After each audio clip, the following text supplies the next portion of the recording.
إن الحمد لله نحمده ونستعينه ونؤمن به ونتوكل عليه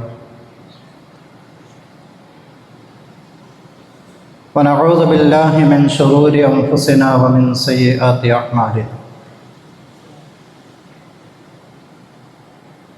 من يهده الله فلا مضل له ومن يضلل فلا هادي له وأشهد أن لا إله إلا الله وحده لا شريك له وأشهد أن محمدا عبده ورسوله أرسله بالهدى ودين الحق ليظهره على الدين كله ولو كره المشركون اللهم صل على محمد وعلى آل محمد كما صليت على إبراهيم وعلى آل إبراهيم اللهم بارك على محمد وعلى آل محمد كما باركت على إبراهيم وعلى آل إبراهيم إنك حميد مجيد أما بعد فإن خير الكلام كلام الله وخير السنن سنن محمد صلى الله عليه وسلم وشر الأمور محدثاتها وكل محدثة بدعة وكل بدعة ضلالة وكل ضلالة في النار يا أيها الذين آمنوا اتقوا الله حق تقاته ولا تموتن إلا وأنتم مسلمون أعوذ بالله من الشيطان الرجيم بسم الله الرحمن الرحيم وأوحينا إليهم فعل الخيرات وإقام الصلاة وإيتاء الزكاة وكانوا لنا عابدين. ഏറെ പ്രിയമുള്ള സത്യവിശ്വാസികളെ, സഹോദരങ്ങളെ, റഹ്മാനും റഹീമുമായ റബ്ബ് സുബ്ഹാനഹു വ തആലയുടെ വിധി വിലക്കുകൾ ജീവിതത്തിൻ്റെ നിഖില മേഖലകളിലും ഓരോരുത്തരുടെയും കഴിവിൻ്റെ പരമാവധി കാത്തുസൂക്ഷിക്കാൻ പരിശ്രമിക്കണമെന്ന് ഓർമ്മപ്പെടുത്തുകയാണ്. അല്ലാഹു തആല അവൻ്റെ ഈ ഭവനത്തിൽ ഒരുമിച്ച് കൂടാൻ നമ്മെ അനുഗ്രഹിച്ചതുപോലെ പാരത്രിക ലോകത്ത് അവൻ്റെ ജന്നാത്തുൻ നഈമിൽ നമ്മെ അവരെയും ഒരുമിച്ച് കൂട്ടി അനുഗ്രഹിക്കുമാറാവട്ടെ. പ്രിയമുള്ളവരെ, ഒരു മുസ്ലിം എന്നുള്ള നിലയ്ക്ക് നമ്മുടെ ജീവിതത്തിൽ നാം നിർവഹിക്കുന്ന കർമ്മങ്ങളിൽ ഏറ്റവും പ്രാധാന്യമർഹിക്കുന്നതും ഒരു സത്യവിശ്വാസിയുടെ ജീവിതത്തിൽ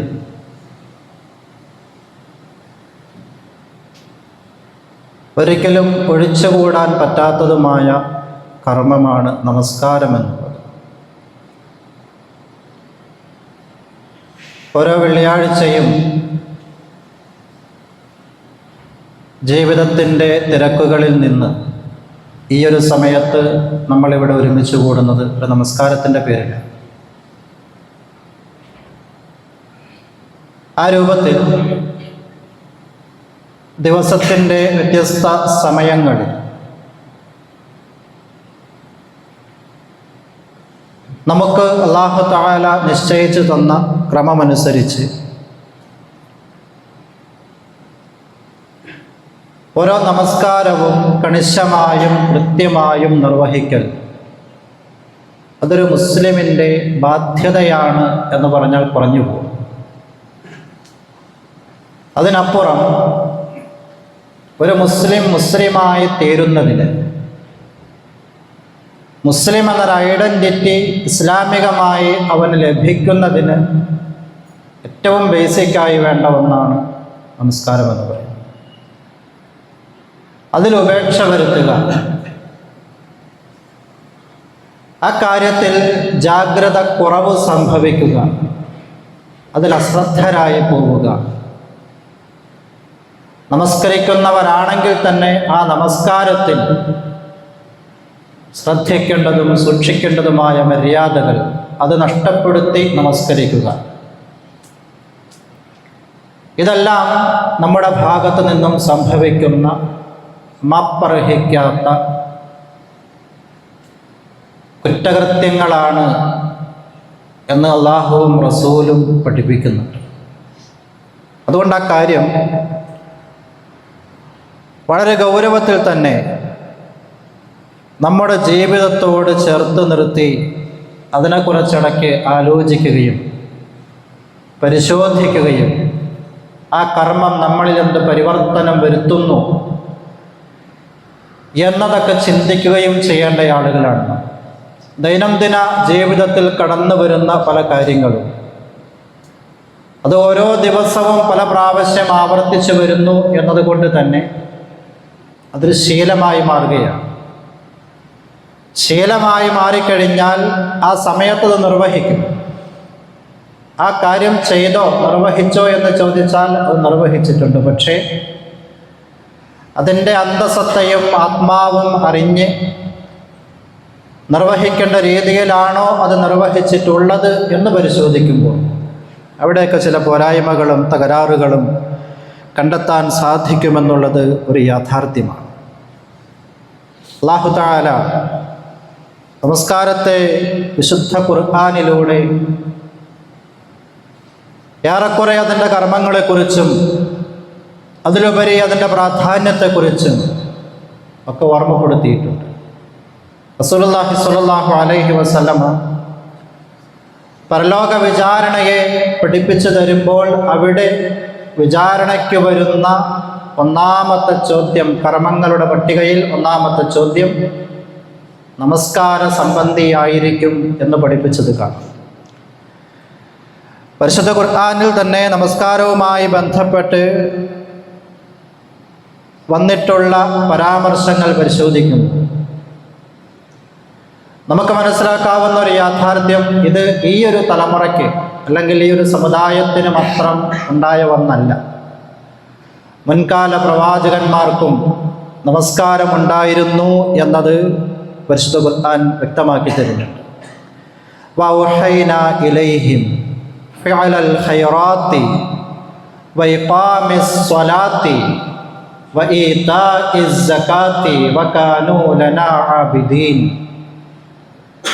പ്രവാചകന്മാർക്ക് അല്ലാഹു തആല നൽകിയ ബോധനം, ഒരു വഹയി, അതിനെക്കുറിച്ച് പറയുന്നിടത്ത് റബ്ബ് പറയുന്നുണ്ട് ഫിഅലൽ ഖൈറാത്ത്. എല്ലാ പ്രവാചകന്മാരോടും അല്ലാഹു നൽകിയ ഒരു നിർദ്ദേശം, നിങ്ങളെല്ലാവരും നന്മ പ്രവർത്തിക്കണമെന്നുള്ളതാണ്. നന്മ ചെയ്യണം.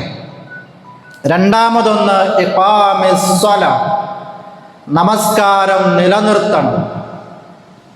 മൂന്നാമത്തെ കാര്യം വഇതാഇസ് സകാത്ത്, സകാത്ത് നൽകണം.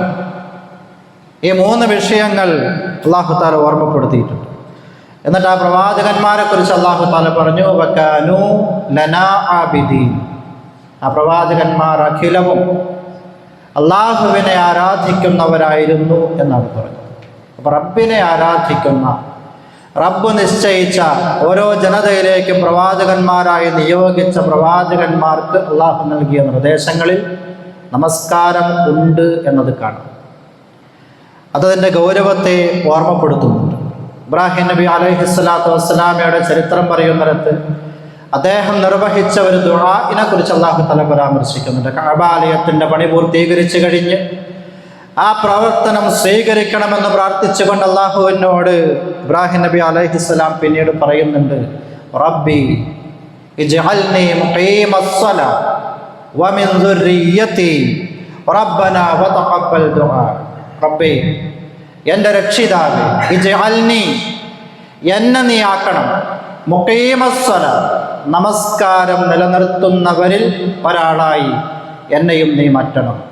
എന്നെ മാത്രമല്ല വമിൻ ദുർരിയത്തി, എൻ്റെ സന്തതി പരമ്പരകൾ, എൻ്റെ സന്താനങ്ങൾ, അവരിലും നമസ്കാരം നിർവഹിക്കുന്നവരാക്കി അവരെയും നീ മാറ്റണം. എന്നിട്ട് ഇബ്രാഹിം നബി അലൈഹിസ്സലാം പറയണം, റബ്ബനാ വതഖബ്ബൽ ദുആ, ഞങ്ങളുടെ രക്ഷിതാവേ ഈ പ്രാർത്ഥന നീ സ്വീകരിക്കണമേ എന്ന്. അപ്പൊ നമസ്കാരം നിലനിർത്തുന്നവരിൽ ഉൾപ്പെടാൻ പ്രവാചകന്മാർ പ്രാർത്ഥിച്ചു എന്നാണ് ഈ പറഞ്ഞത്. നമ്മളൊക്കെ എപ്പോഴെങ്കിലും എത്രയോ വിഷയങ്ങൾ, പരാതികൾ, പരിഭവങ്ങൾ പടച്ച റബ്ബിന് മുമ്പിൽ ഉന്നയിച്ച ആളുകളാണ്. പ്രത്യേകിച്ച് റമദാനിന്റെ രാപ്പകലുകളിലൊക്കെ കൈകൾ ഉയർത്തിയിട്ട് എത്രയോ സങ്കടങ്ങൾ, നമ്മുടെ പ്രശ്നങ്ങളെ നമ്മൾ അവതരിപ്പിച്ചിട്ടുണ്ട് പടച്ച റബ്ബിന് മുമ്പിൽ. അതിലെവിടെയെങ്കിലും അല്ലാഹുവേ എന്നെ നമസ്കാരം നിലനിർത്തുന്നവരിൽ ഉൾപ്പെടുത്തണമേ എന്നൊരു പ്രാർത്ഥന വന്നിട്ടുണ്ടോ എന്നത് പരിശോധിക്കേണ്ടതുണ്ട്. ഇത് പ്രവാചകന്മാർ പ്രാർത്ഥിച്ചു എന്നാണ് ഖുർആൻ പഠിപ്പിക്കുന്നത്. നമസ്കാരം നിലനിർത്തുന്നവരായി മരണം വരെ അങ്ങനെ നിലനിന്ന് പോകാൻ അള്ളാഹുവിൻ്റെ തൗഫീഖ് കിട്ടിയവർക്ക് മാത്രമേ അത് സാധ്യമാകൂ എന്നാണ്. അതൊരു അനുഗ്രഹമാണ്, അത് ചോദിച്ചു വാങ്ങേണ്ടതാണ് എന്ന് ഇബ്രാഹിം നബി അലൈഹിസ്സലാത്തു വസ്സലാമയുടെ ഈ പ്രാർത്ഥനയിലൂടെ നമുക്ക് മനസ്സിലാക്കിയെടുക്കാൻ സാധിക്കും. മൂസാ നബി അലൈഹിസ്സലാമയുടെ ചരിത്രവും വിഭിന്നമല്ല. ആ സേനാ പർവ്വതത്തിൻ്റെ മുകളിലേക്ക്, താഴ്വാരത്തിലേക്ക് മൂസാ നബി അല്ലാഹു തആല ക്ഷണിച്ചു വരുത്തുന്ന ഒരു രംഗമുണ്ട്. അവിടെ ചെന്ന് ആ പ്രവാചകനായി മൂസാ നബിയെ നബിയായി നിയോഗിക്കുകയാണ് അവിടെ വെച്ച് ചെയ്യുന്ന ഏറ്റവും സുപ്രധാനമായ കാര്യം. പക്ഷേ താങ്കളെ നബിയായി തെരഞ്ഞെടുത്തിരിക്കുന്നു എന്ന് പറയുന്നതിന് മുമ്പ് മൂസാ നബി അലൈഹിസ്സലാത്തു വസ്സലാമയോട് അല്ലാഹു തആല പറഞ്ഞൊരു കാര്യം, ആ സംഭാഷണം ഇങ്ങനെ വായിച്ചു പോകുമ്പോൾ ഖുർആനിൽ നമുക്ക് കാണാം, ഫഅ്ബുദ്നി വഅഖിമിസ് സ്വലാത്ത ലിദിക്രി. മൂസാ, നീ എന്നെ ആരാധിക്കണം, എനിക്ക് നീ ഇബാദത്ത് നിർവഹിക്കണം. എന്നിട്ട് പറഞ്ഞു, വഅഖിമിസ് സ്വലാ, നീ നമസ്കാരം നിലനിർത്തുകയും ചെയ്യണം. ലിദിക്രി, എന്നെ സ്മരിക്കുന്നതിന് വേണ്ടി, എന്നെക്കുറിച്ച് ഓർമ്മയുണ്ടാവാൻ, അള്ളാഹുവിനെ കുറിച്ചുള്ള സ്മരണ നിലനിൽക്കാൻ, നമസ്കരിക്കാനാണ് മൂസാ നബി അലൈഹിസ്സലാമയോട് അല്ലാഹു തആല ആദ്യം കൊടുത്ത നിർദ്ദേശങ്ങളിൽ കാണുന്നത്. ഇതിന് ശേഷമാണ് നിന്നെ നബിയായി, പ്രവാചകനായി, എൻ്റെ റസൂലായി തെരഞ്ഞെടുത്തിരിക്കുന്നു എന്ന് പോലും പറഞ്ഞത്. ഈ കാര്യം പറഞ്ഞതിന് ശേഷമാണ്. നമസ്കാരം, അതിൻ്റെ പ്രാധാന്യത്തെ ഓർമ്മപ്പെടുത്തി തരുന്ന വ്യത്യസ്ത ഭാഗങ്ങൾ പരിശുദ്ധ ഖുർആനിലൂടെ ഇങ്ങനെ കടന്നു പോകുമ്പോൾ നമുക്ക് മനസ്സിലാക്കാൻ സാധിക്കും. ഈസാ നബി അലൈഹിസ്സലാത്തു വസ്സലാമയുടെ ചരിത്രം പറയുന്നിടത്തും ഖുർആൻ ഇത് ഓർമ്മപ്പെടുത്തിയിട്ടുണ്ട്. ഈസാ നബി അലൈഹിസ്സലാം തൊട്ടിൽ പ്രായത്തിൽ തൻ്റെ ഉമ്മയ്ക്കെതിരെ ആ സമൂഹം ഉന്നയിച്ച ആക്ഷേപങ്ങൾക്ക് മറുപടി പറഞ്ഞുകൊണ്ട്, ആ ആക്ഷേപങ്ങളിൽ എൻ്റെ മാതാവ് മുക്തയാണ്, അവർ പരിശുദ്ധയാണ് എന്ന് സ്ഥാപിച്ചുകൊണ്ട് തൊട്ടിലിൽ കിടന്ന് സംസാരിച്ച ഈസാ നബി അലൈഹിസ്സലാമയുടെ സുദീർഘമായ സംസാരം അല്ലാഹു തആല പരിശുദ്ധ ഖുർആനിൽ കൊടുത്തെടുത്ത് കാണാം. വഔസ്വാനി ബിസ്സലാത്തി വസ്സകാത്തി മാ ദുംതു ഹയ്യ. വഔസ്വാനി, എൻ്റെ റബ്ബ് അല്ലാഹു എന്നോട് വസിയത്ത് ചെയ്തിരിക്കുന്നു, എനിക്ക് ഉപദേശം നൽകിയിരിക്കുന്നു. ബിസ്സലാ, നമസ്കരിക്കണമെന്ന കാര്യത്തിൽ. ഒരു കുഞ്ഞ് തൊട്ടിൽ പ്രായത്തിൽ സംസാരിക്കുക, തൻ്റെ നാട്ടുകാരോട് പറയുക, എൻ്റെ റബ്ബ് എന്നോട് കൽപ്പിച്ചിട്ടുണ്ട്, നമസ്കാരം നിലനിർത്തുന്ന വിഷയം സംസാരിച്ചിട്ടുണ്ട് എന്നാണ് പറഞ്ഞത്. സകാത്ത് കൊടുക്കാൻ കൽപ്പിച്ചിട്ടുണ്ട്. ലിസിക്രി, അള്ളാഹുവിനെ ഓർമ്മിക്കാൻ വേണ്ടി ചെയ്യാനാണ് അത് പഠിപ്പിച്ചത്. മാ ദുംതു ഹയ്യ, എനിക്ക് എത്ര കാലം ജീവിതമുണ്ടോ, ജീവനുണ്ടോ, ആ കാലമത്രയും നമസ്കരിക്കണമെന്ന്, സകാത്ത് കൊടുക്കണമെന്ന് അള്ളാഹു എന്നോട് കൽപ്പിച്ചു എന്ന ഈസാ നബി അലൈഹിസ്സലാമയുടെ വാക്ക്. ഇങ്ങനെ പല പ്രവാചകന്മാരെ സംബന്ധിച്ചും അല്ലാഹു തആല ആ ചരിത്രം പറയുന്നിടത്ത് നമസ്കാരത്തെ ബന്ധപ്പെടുത്തിയ കാര്യങ്ങൾ നിരവധി സ്ഥലങ്ങളിൽ ഖുർആനിലൂടെ നമുക്ക് വായിച്ചെടുക്കാൻ സാധിക്കും. ഇതേ നമസ്കാരം അന്ത്യപ്രവാചകനായ മുഹമ്മദ് റസൂലുള്ളാഹി സ്വല്ലല്ലാഹു അലൈഹി വസല്ലമയ്ക്കും അള്ളാഹു നൽകുന്നുണ്ട്. ആ നമസ്കാരത്തിൻ്റെ അത് കിട്ടിയ ചരിത്രമൊക്കെ നമുക്കറിയാവുന്നതാണ്. ഓരോ കർമ്മത്തിനെയും ഓരോ കാര്യങ്ങളെയും പഠിപ്പിക്കാനും പറയാനും ഉപദേശിക്കാനും മനസ്സിലാക്കാനുമൊക്കെ അല്ലാഹു തആല സ്വീകരിച്ചത് ജിബ്രീൽ അലൈഹിസ്സലാത്തു വസ്സലാമയിലൂടെ ആ സന്ദേശം കൊണ്ടുവന്ന് നബിയിലേക്ക് എത്തിക്കുക എന്നതായിരുന്നുവെങ്കിൽ, അതല്ലെങ്കിൽ വഹയിൻ്റെ വ്യത്യസ്തമായ മാർഗങ്ങൾ സ്വീകരിക്കുക എന്നതായിരുന്നുവെങ്കിൽ നമസ്കാരത്തിൻ്റെ കാര്യത്തിൽ അള്ളാഹു സ്വീകരിച്ചത് ഒരു വ്യത്യസ്തമായ രീതിയാണ്. നമസ്കാരം റസൂലിന് നൽകാൻ വേണ്ടി അല്ലാഹു തആല ക്ഷണിച്ചു വരുത്തുകയാണ് തൻ്റെ സന്നിധിയിലേക്ക്. നമ്മളൊക്കെ പലപ്പോഴും പല ഓഫീസുകളിലും പല മാനേജർമാർക്കൊക്കെ കീഴിൽ ജോലി ചെയ്യുന്ന ആളുകളാണ്. നമ്മൾ ചെയ്യേണ്ട പല കാര്യങ്ങളും ഒന്നുകിൽ മാനേജറെ സെക്രട്ടറിയെ വിട്ടിട്ട് പറയും എന്ന കാര്യം ചെയ്യണം, എഴുതി കൊടുത്തു വിടും. അല്ലെങ്കിൽ നമുക്ക് മെസ്സേജായിട്ട് ഇമെയിലായിട്ട് അങ്ങനെ പല കാര്യങ്ങളിലൂടെ പല മാധ്യമങ്ങളിലൂടെയാണ് നമ്മൾ ചെയ്യേണ്ട കാര്യങ്ങളെക്കുറിച്ച് പറയുക. എന്നാൽ ഏതെങ്കിലും ഒരു വിഷയത്തിൽ മാനേജർ നേരിട്ട് ഓഫീസിൽ വരാൻ നമ്മളോട് ആവശ്യപ്പെട്ട് നമ്മൾ ആ മാനേജർക്ക് മുമ്പിൽ ചെന്ന് നിന്ന് അയാൾ നമ്മളൊരു കാര്യം ഏൽപ്പിക്കുകയാണ്, ഇന്നത് ഇന്ന സമയത്ത് ചെയ്തു തീർക്കണം. ആദ്യം പറഞ്ഞ അതല്ലെങ്കിൽ ആദ്യമൊക്കെ നമുക്ക് ലഭിച്ച മാർഗത്തിൽ നിന്നൊക്കെ വ്യത്യസ്തമാണിത്. എന്തുകൊണ്ടായിരിക്കും നേരിട്ട് വിളിച്ചു വരുത്തിയിട്ടുണ്ടാവുക? അതൊരു മെസ്സേജിലൂടെ അറിയിക്കാതെ, അതല്ലെങ്കിൽ തൻ്റെ പ്രൈവറ്റ് സെക്രട്ടറിയെ പറഞ്ഞയച്ച് അത് പറഞ്ഞു തരാതെ നേരിട്ട് വിളിച്ചു വരുത്തി അത് പറഞ്ഞിട്ടുണ്ട് എങ്കിൽ അതിനല്പം ഗൗരവം കൂടുതലുണ്ട്. മറ്റു കാര്യങ്ങൾ പരിഗണിക്കുന്നത് പോലെ പരിഗണിക്കേണ്ട വിഷയമല്ല ഇത് എന്നതിൽ നിന്ന് മനസ്സിലാക്കാം അല്ലാഹുവിൻ്റെ റസൂൽ സ്വല്ലല്ലാഹു അലൈഹി വസല്ലമയെ നമസ്കാരം നൽകുന്നതിന് വേണ്ടി അല്ലാഹു കൊണ്ടുപോയി 7 ആകാശങ്ങൾക്കപ്പുറത്തേക്ക്. അവിടെ നിന്ന് നേർക്കുനേരെ സംസാരിച്ച് കൊടുത്തു വിടുകയാണ് ഈ കർമ്മം. ഇത് റസൂലുള്ളാഹി സ്വല്ലല്ലാഹു അലൈഹി വസല്ലം നമുക്കറിയാം ചരിത്രം, ഇസ്രാ മിഅ്റാജ് യാത്രയിലൂടെയാണ് ഈ കർമ്മം നമ്മിലേക്ക് എത്തുന്നത്. ആ സാഹചര്യത്തെ കൂടി നമ്മൾ മനസ്സിലാക്കണം. അല്ലാഹുവിൻ്റെ റസൂൽ സ്വല്ലല്ലാഹു അലൈഹി വസല്ലമയെ അല്ലാഹുവെ കൊണ്ടുപോകുന്ന സാഹചര്യത്തിന് ഒരു പ്രത്യേകതയുണ്ട്. പ്രവാചകൻ വല്ലാതെ പീഡിപ്പിക്കപ്പെട്ട റസൂലായി തെരഞ്ഞെടുക്കപ്പെട്ട് ജനതയിലേക്ക് ഇറങ്ങി തൗഹീദ് പ്രബോധനം ആരംഭിച്ച് ഇസ്ലാമിൻ്റെ ആ ആദ്യ കാലഘട്ടം വല്ലാതെ ചൂടുപിടിച്ച അന്തരീക്ഷം, ശത്രുക്കൾ ഏത് രൂപത്തിലും പ്രവാചകനെയും മുസ്ലിങ്ങളെയും വകവരുത്താൻ കാത്തു നിൽക്കുന്ന പീഡനങ്ങളുടെ, പ്രശ്നങ്ങളുടെ, പ്രയാസങ്ങളുടെ ആ നടുക്കടലിൽ നിൽക്കുന്ന സമയം സംരക്ഷകനായിട്ടുണ്ടായിരുന്ന അബൂ താലിബ് മരണപ്പെട്ടു. തൊട്ടടുത്ത 40 ദിവസം കഴിഞ്ഞപ്പോൾ എല്ലാ പ്രയാസങ്ങൾക്കും പരിചയായി നിന്ന തൻ്റെ പ്രിയപ്പെട്ട ഭാര്യ ഖദീജ റളിയല്ലാഹു അൻഹ മരണപ്പെട്ടു. ആമുൽ ഹുസൻ, ആ ഒരു വർഷത്തെ ചരിത്രം രേഖപ്പെടുത്തിയത് അങ്ങനെയാ, ദുഃഖവർഷം. റസൂൽ സ്വല്ലല്ലാഹു അലൈഹി വസല്ലമ വല്ലാതെ പ്രയാസപ്പെട്ടു പോയൊരു സമയം. ഒരു സഹായം കിട്ടുമെന്ന് കരുതി തൻ്റെ മാമമാരും അമ്മായിമാരുമൊക്കെ താമസിക്കുന്ന പ്രദേശമാണ് ത്വായിഫ്. ത്വായിഫിലേക്ക് കടന്നു ചെല്ലുന്നുണ്ട്. പക്ഷേ പ്രതീക്ഷയ്ക്ക് വിരുദ്ധമായി അവിടെ നിന്നും കല്ലേറും പരിഹാസവും ഒക്കെ ഏറ്റ് അല്ലാഹുവിൻ്റെ റസൂൽ സ്വല്ലല്ലാഹു അലൈഹി വസല്ലമ വല്ലാതെ തളർന്നു പോയൊരു സമയം. ആ സമയത്താണ് അല്ലാഹു തആല കൊണ്ടുപോയത്. നമസ്കാരത്തെക്കുറിച്ച് പഠിപ്പിക്കുന്നിടത്ത് അല്ലാഹുവിൻ്റെ റസൂൽ സ്വല്ലല്ലാഹു അലൈഹി വസല്ലമ നമുക്ക് നൽകിയ ഒരു മെസ്സേജ് കൂടി അതാണ്. നമസ്കാരം എന്ന് പറയുന്നത് പ്രശ്നങ്ങൾക്കുള്ളൊരു പരിഹാരം കൂടിയാണ്. നമ്മൾ അനുഭവിക്കുന്ന മാനസികവും ശാരീരികവുമായ പ്രയാസങ്ങൾക്കൊരു ആശ്വാസമാണ് നമസ്കാരം എന്നുള്ളത്. പിന്നീട് നമ്മൾ ചരിത്രത്തിൽ കാണുന്നത് പലപ്പോഴും അല്ലാഹുവിൻ്റെ റസൂൽ സ്വല്ലല്ലാഹു അലൈഹി വസല്ലമ ബിലാൽ റളിയല്ലാഹു അൻഹു വിളിക്കുന്നു. തൻ്റെ മനസ്സിൻ്റെ അസ്വസ്ഥത തോന്നുന്ന സമയത്ത് പോലും അരിഹ്നാ യാ ബിലാൽ, ബിലാലേ ഒരാശ്വാസം വേണം, അത് ഇഖാമത്ത് കൊടുക്ക്, നമസ്കരിക്കട്ടെ എന്ന് പറഞ്ഞ് കടന്നു വരുന്ന റസൂലിനെ ചരിത്രത്തിൽ നമ്മൾ വായിക്കുന്നുണ്ട്. പ്രശ്നങ്ങൾക്ക് ആശ്വാസമാണ് നമസ്കാരം എന്നുള്ളത്. അല്ലാഹുവിനുള്ള ശുക്റാണ്, നന്ദിയാണ് നമസ്കാരം എന്നുള്ളത്. ഇങ്ങനെ ഇത്രമാത്രം ഗൗരവത്തോടുകൂടി നമ്മളേക്ക് അല്ലാഹു ഏൽപ്പിച്ച ഒരു അമാനത്താണ് നമസ്കാരം എന്ന് പറയുന്നത്.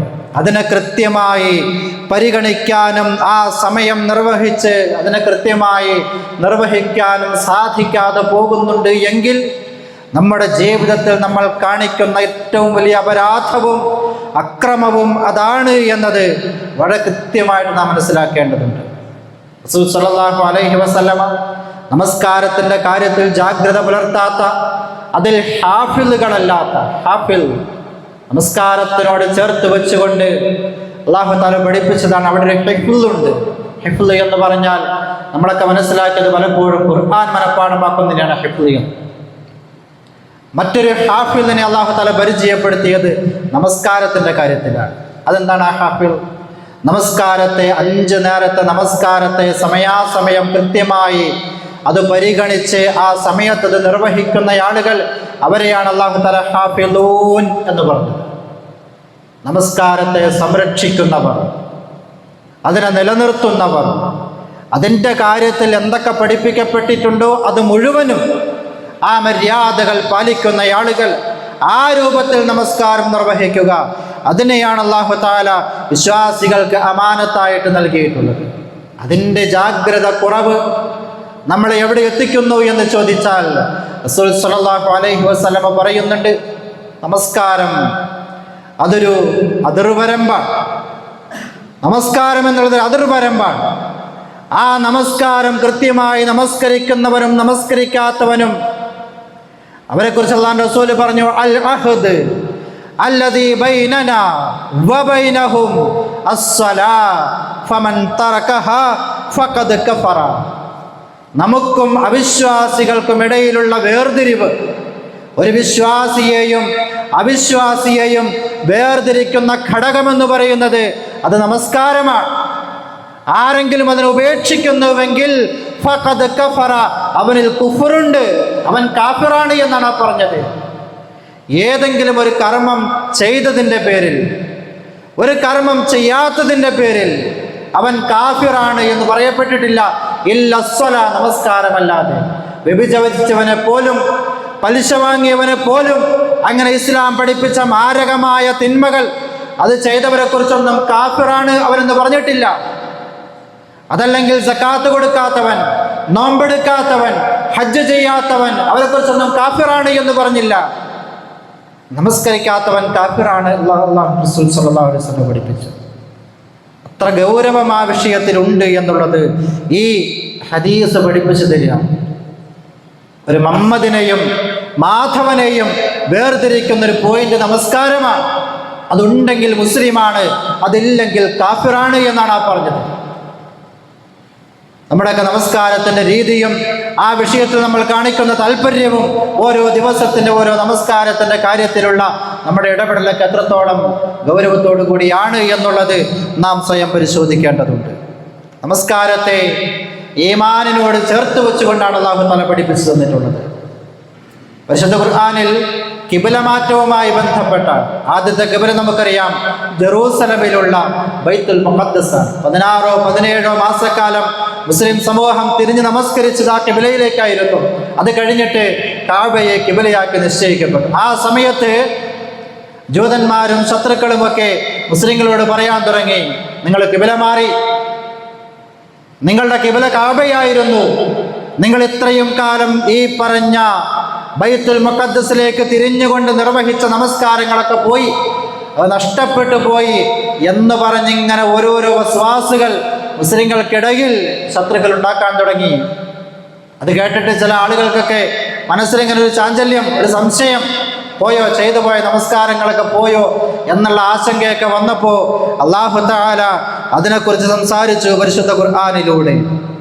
അല്ലാഹു തആല അതിന് കൊടുത്ത മറുപടി എന്ന് പറയുന്നത്, വിശ്വാസികൾക്ക് അതിന് കൊടുത്ത ആശ്വാസം എന്ന് പറയുന്നത്, അല്ലാഹു തആല ഒന്നും നഷ്ടപ്പെടുത്തി കളയുകയില്ല. വമാ കാനല്ലാഹു ലിയുളീഅ ഈമാനഹും, നിങ്ങളുടെ ഈമാനിനെ അല്ലാഹു തആല നഷ്ടപ്പെടുത്തി കളയുകയില്ല, പാഴാക്കി കളയുകയില്ല എന്ന് പറഞ്ഞിട്ടാണ് ഈ ആരോപണത്തിന് അല്ലാഹു തആല മറുപടി കൊടുത്തത്. ശത്രുക്കളുടെ ഈ കുപ്രചരണത്തെ അല്ലാഹു തആല പ്രതിരോധിച്ചത് വമാ കാനല്ലാഹു ലിയുളീഅ ഈമാനഹും. അവിടെ ഈമാനുമായിട്ട് ബന്ധപ്പെട്ട വിഷയം എന്താണുള്ളത്?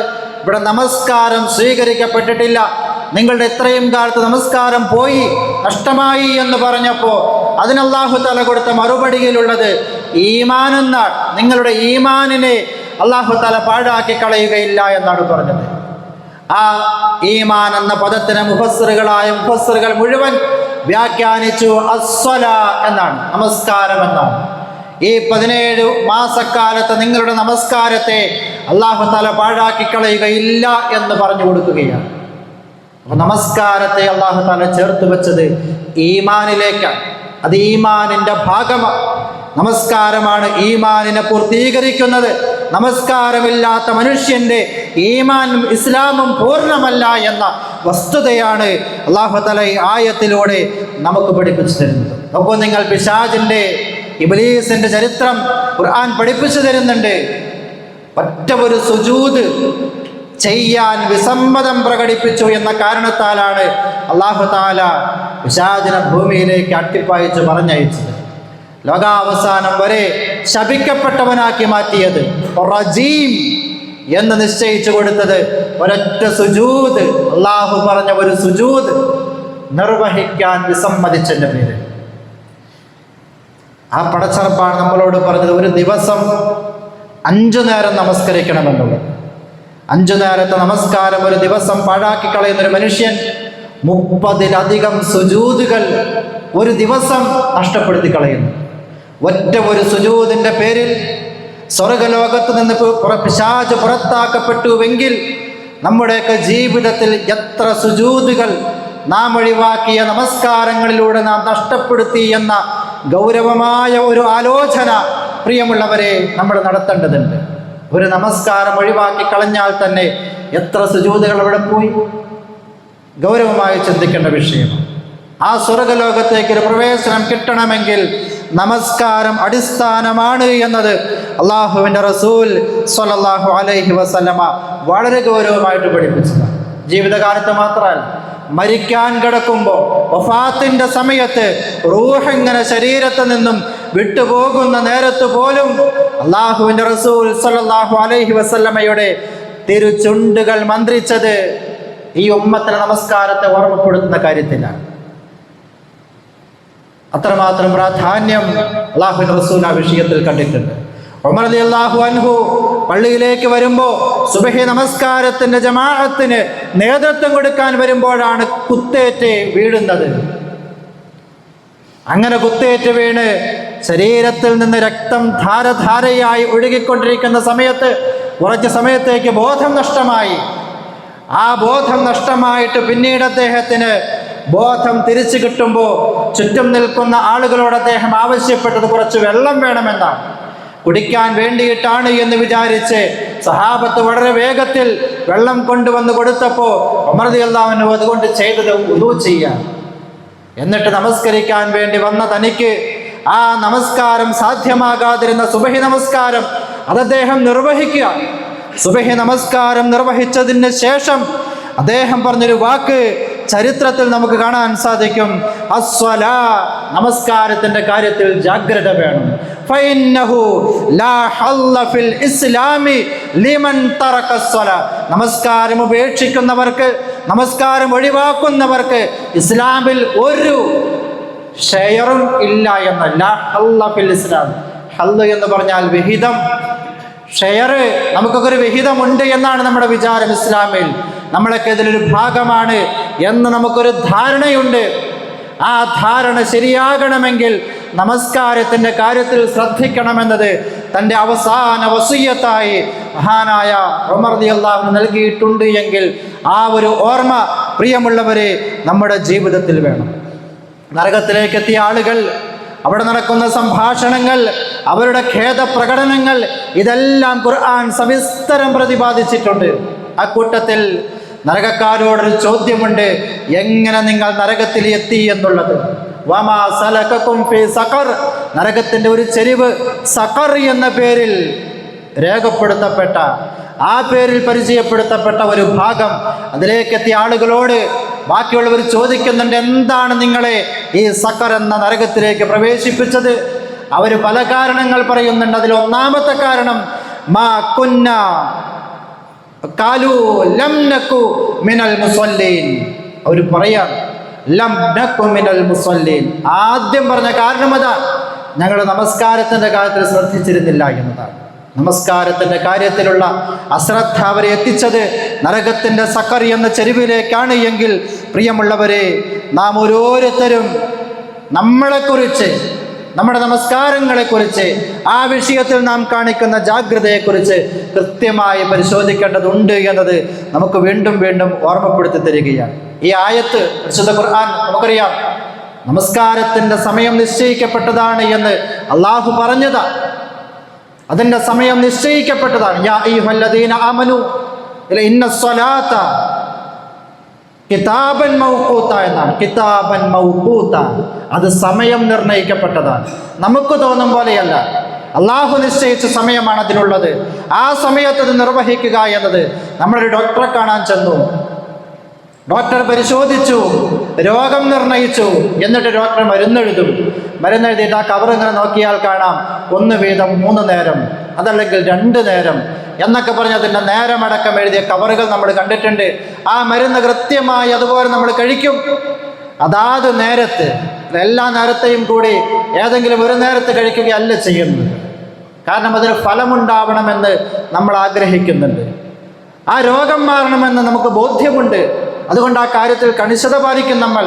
അല്ലാഹു തആല 5 നേരത്തെ നമസ്കാരം അത് നമുക്ക് പല കാര്യങ്ങൾക്കുള്ള പരിഹാരമായി തന്നതാണ്. ആ പ്രശ്നങ്ങൾക്ക് പരിഹാരമാവണമെങ്കിൽ അത് അതാത് സമയങ്ങളിൽ അള്ളാഹു നൽകിയ പ്രിസ്ക്രിപ്ഷൻ അനുസരിച്ചത് നമസ്കരിച്ചേ പറ്റൂ. ആ നിർവഹിക്കുമ്പോഴേ അതിന് ഫലമുണ്ടാകൂ. ആ തിരിച്ചറിവിൽ തന്നെയായിരിക്കണം ഓരോ നമസ്കാരത്തിൻ്റെ സമയത്തും പള്ളിയിൽ നിന്ന് ബാങ്ക് കേൾക്കുമ്പോൾ മൊബൈലിലെ അസാൻ ആപ്പ് നമ്മളെ നമസ്കാരത്തിൻ്റെ സമയത്ത് ഓർമ്മപ്പെടുത്തുമ്പോൾ അതെത്രയും വേഗം നിർവഹിക്കണമെന്നുള്ള ബോധം കൃത്യമായി നമ്മുടെ മനസ്സിൽ വേണം. അത് റമദാനിൽ മാത്രം പോരാ, അത് സീസൺ അല്ല. നമസ്കാരം എന്ന് പറയുന്ന വിശ്വാസിയുടെ ജീവിതം മുഴുക്കെ ഏത് പ്രതിസന്ധിയിലാണ് എങ്കിലും ബോധമുള്ളിടത്തോളം കാലം അവനിൽ ഉണ്ടാവേണ്ട കർമ്മമാണ് നമസ്കാരം എന്ന് റസൂൽ സല്ലല്ലാഹു അലൈഹി വസല്ലം പഠിപ്പിച്ചു.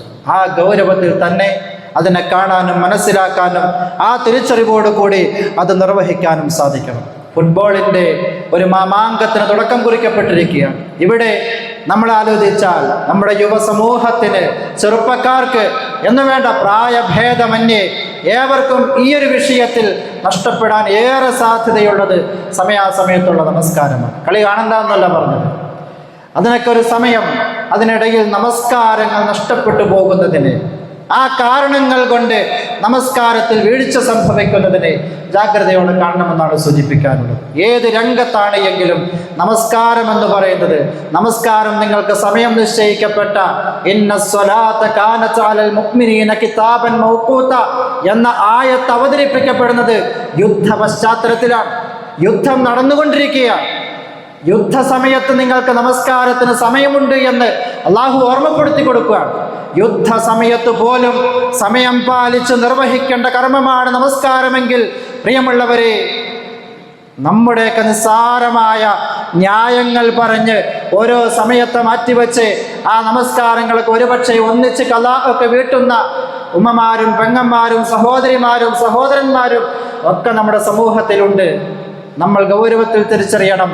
ഓരോന്നിനും സമയം നിശ്ചയിക്കപ്പെട്ടിട്ടുണ്ട് എങ്കിൽ അത് അവിടെ നിർവഹിക്കപ്പെടേണ്ടതാണ്. ആ തിരിച്ചറിവിൽ ഓരോ നമസ്കാരത്തെയും നഷ്ടമാവാതെ കൃത്യമായ ശ്രദ്ധയോടുകൂടി ആദ്യ സമയങ്ങളിൽ അല്ലാഹു റസൂലിനോട് ചോദിക്കപ്പെട്ടു, ഏതാണ് റസൂലേ ഏറ്റവും ശ്രേഷ്ഠമായ കർമ്മം?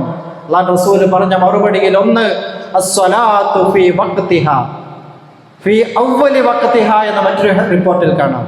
നമസ്കാരം സമയത്ത് നിർവഹിക്കുക, നമസ്കാരം അതിൻ്റെ ആദ്യ സമയത്ത് നിർവഹിക്കുക. ഇതൊക്കെ ഹദീസുകളിൽ പഠിപ്പിക്കപ്പെട്ടതാണ്.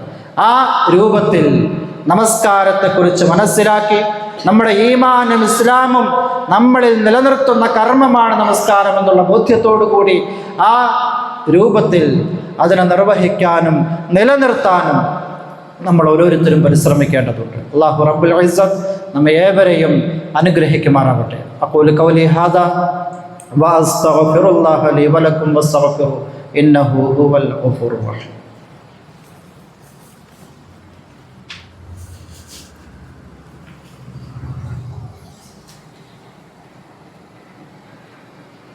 അൽഹംദുലില്ലാഹി റബ്ബിൽ ആലമീൻ അസ്സലാത്തു വസ്സലാമു അലാ അഷ്റഫിൽ മുർസലീൻ وعلى آله وأصحابه الفائزين برضا الله أما بعد يا أيها الذين آمنوا اتقوا الله حق تقاته ولا تموتن إلا وأنتم مسلمون. പ്രിയമുള്ള സഹോദരങ്ങളെ, അള്ളാഹുവിൻ്റെ അജ്ഞാനവർത്തികളായി ജീവിക്കണമെന്ന് ഒരിക്കൽ കൂടി ഓർമ്മപ്പെടുത്തുകയാണ്. മഹാനായ അബൂ ഹുറൈറ റളിയല്ലാഹു അൻഹുവിൽ നിന്നും നിവേദനം ചെയ്യപ്പെടുന്നൊരു ഹദീസിൽ കാണാം. റസൂൽ സല്ലല്ലാഹു അലൈഹി വസല്ലം പറഞ്ഞു, ഇന്നല്ലാഹ തആല യഖൂൽ, അല്ലാഹു തആല പറയുന്നുണ്ട്, യബ്ന ആദം, അല്ലയോ ആദം സന്തതികളെ, മനുഷ്യരെ, തഖറഉ ലിഇബാദതി അഹ്ലൻ സ്വദ്രിക വഅശദ്ദ ഫഖറക വഇല്ലാ തഫ്അൽ മലഅത് യദൈക ശുഗ്ലൻ വലമശുദ്ദ ഫഖറക. നീ നിന്റെ ഹൃദയത്തിൽ അള്ളാഹുവിനെ കുറിച്ചുള്ള ആരാധനയിൽ മുഴുകുകയാണ് എങ്കിൽ നിന്റെ ഹൃദയത്തിൽ അള്ളാഹു തആല ഐശ്വര്യം നിറച്ചു തരും. അള്ളാഹു പറഞ്ഞ ആരാധനാ കർമ്മങ്ങൾ കൃത്യമായി നിർവഹിക്കുന്നതിലൂടെ ഹൃദയത്തിൽ ഐശ്വര്യമുണ്ടാകും, ധന്യതയുണ്ടാകും, പോരായ്മകളെക്കുറിച്ച് വിലപിക്കുന്നൊരവസ്ഥയുണ്ടാവുകയില്ല എന്നതാണ് അതുകൊണ്ട് സൂചിപ്പിക്കപ്പെടുന്നത്. എന്നിട്ട് റസൂൽ സ്വല്ലല്ലാഹു അലൈഹി വസല്ലം തുടർന്നു, വഇല്ലാത്ത, അതുപോലെ തന്നെ വഅശദ്ദു ഫഖറക, നിന്റെ ദാരിദ്ര്യത്തെ അള്ളാഹു തആല തടഞ്ഞു നിർത്തുകയും ചെയ്യും. സാമ്പത്തിക പരാധീനതകൾ നമ്മുടെ പരാതികളാണ് പലപ്പോഴും. അതിന് അള്ളാഹു തആല തടയിടും. അള്ളാഹു തആലക്ക് നിങ്ങൾ കൊടുക്കേണ്ട ബാധ്യത, പ്രത്യേകിച്ച് ആരാധനാ കർമ്മങ്ങൾ, അത് കൃത്യമായി നിർവഹിക്കുന്നതിലൂടെ അള്ളാഹു തആല നിങ്ങളുടെ പ്രശ്നങ്ങളെ പരിഹരിക്കും. ഇനി അതല്ല, നിങ്ങൾ അങ്ങനെ ചെയ്യുന്നില്ല എങ്കിൽ മലഅത് യദൈക ശുഗ്ലൻ, നിങ്ങൾക്ക് അള്ളാഹു തആല ജോലി തിരക്കുകൾ നൽകും. തിരക്കോട്ട് തിരക്ക്, ഒരു സമയത്തും വിശ്രമമില്ലാത്ത രൂപത്തിൽ നിങ്ങളെ അള്ളാഹു തആല തിരക്കിലേക്ക് മാറ്റിവിടും. എന്നിട്ടോ ആ തിരക്കുകളൊക്കെ ഉണ്ടായിട്ടും വലമശുദ്ദ ഫഖറക, നിനക്ക് നിന്റെ ദാരിദ്ര്യത്തെ, നിന്റെ ഇല്ലായ്മകളെ ഒന്നും നികത്താൻ കഴിയാത്തൊരു സാഹചര്യവും വിട്ടുതരുമെന്നുള്ളതാണ്. അപ്പോൾ നിങ്ങൾ ഒറ്റ വാക്കിൽ പറഞ്ഞാൽ, അള്ളാഹുവിന് കൊടുക്കേണ്ടത് നമ്മൾ കൊടുത്താൽ നമുക്ക് ലഭിക്കേണ്ടത് അള്ളാഹു നൽകും എന്നതാണ് ഈ ഹദീസ് പറയുന്ന ആശയം. പ്രത്യേകിച്ച് ആരാധനാ കർമ്മങ്ങളിൽ, അതിലും നമസ്കാരത്തിൻ്റെ കാര്യം ഒന്നുകൂടി ജാഗ്രതയോടുകൂടി മനസ്സിലാക്കേണ്ടതാണ്. ആ കർമ്മങ്ങൾ നമ്മൾ കൃത്യമായി പാലിക്കുന്നുവെങ്കിൽ നമ്മുടെ പല പ്രയാസങ്ങളിലും അള്ളാഹു തആല ഇടപെടും, സാമ്പത്തിക ബുദ്ധിമുട്ടുകളെ പരിഹരിക്കും, മാനസിക പ്രയാസങ്ങളെ നീക്കിത്തരും. ഇതൊക്കെ റബ്ബിൻ്റെ വാഗ്ദാനമാണ്, ഒന്നും വെറുതെ പറഞ്ഞതല്ല. നാം നമ്മളായി നമ്മുടെ കർമ്മങ്ങളൊക്കെ, ബാധ്യതകളൊക്കെ നിർവഹിച്ചു കഴിഞ്ഞാൽ റബ്ബ് നിർവഹിക്കുന്ന ബാധ്യതകളുടെ ഭാഗമാണത് എന്നതാണ് ഈ ഹദീസ് പഠിപ്പിക്കുന്നത്. അതുകൊണ്ട് നാം നിർവഹിക്കേണ്ട ബാധ്യതകളെ തിരിച്ചറിഞ്ഞ് ആ രൂപത്തിലൊരു ബോധ്യത്തോടുകൂടി നമ്മുടെ കർമ്മങ്ങൾ, പ്രത്യേകിച്ച് ഇബാദത്തുകൾ, നമസ്കാരം ഉൾപ്പെടെയുള്ളവ, അതിനെ അതിൻ്റേതായ രൂപത്തിൽ നിർവഹിക്കുക. അല്ലാഹു റബ്ബുൽ ഇസ്സത്ത് നമ്മെ ഏവരെയും അത്തരം വിശ്വാസികളിൽ ഉൾപ്പെടുത്തി അനുഗ്രഹിക്കുമാറാവട്ടെ. ജീവിതത്തിൽ വന്നുപോയ എല്ലാ തെറ്റുകുറ്റങ്ങളും റബ്ബ് അവൻ്റെ മഹത്തായ ഔദാര്യം കൊണ്ട് നമുക്ക് വിട്ടുപുറത്ത് മാപ്പാക്കി തരുമാറാവട്ടെ. ശാരീരികമായി മാനസികമായിട്ടൊക്കെ പ്രയാസം അനുഭവിക്കുന്ന ധാരാളം ആളുകൾ, എല്ലാവരുടെയും പ്രയാസങ്ങളെ, വിഷമങ്ങളെ അല്ലാഹു തആല ദൂരീകരിച്ചു കൊടുക്കുമാറാവട്ടെ. പാരത്രിക ലോകത്ത് അള്ളാഹുവിൻ്റെ ജന്നാത്തുൽ ഫിർദൗസിൻ്റെ അവകാശികളാകുന്നവരിൽ അള്ളാഹു നമ്മയെല്ലാം ഉൾപ്പെടുത്തുമാറാവട്ടെ. റബ്ബനാ ആതിനാ ഫിദ്ദുനിയാ ഹസന വഫിൽ ആഖിറതി ഹസനതൻ വഖിനാ അദാബന്നാർ. വസല്ലല്ലാഹു അലാ നബിയ്യിനാ മുഹമ്മദ് വആലിഹി വഅസ്ഹാബിഹി അജ്മഈൻ. അൽഹംദുലില്ലാഹി റബ്ബിൽ ആലമീൻ.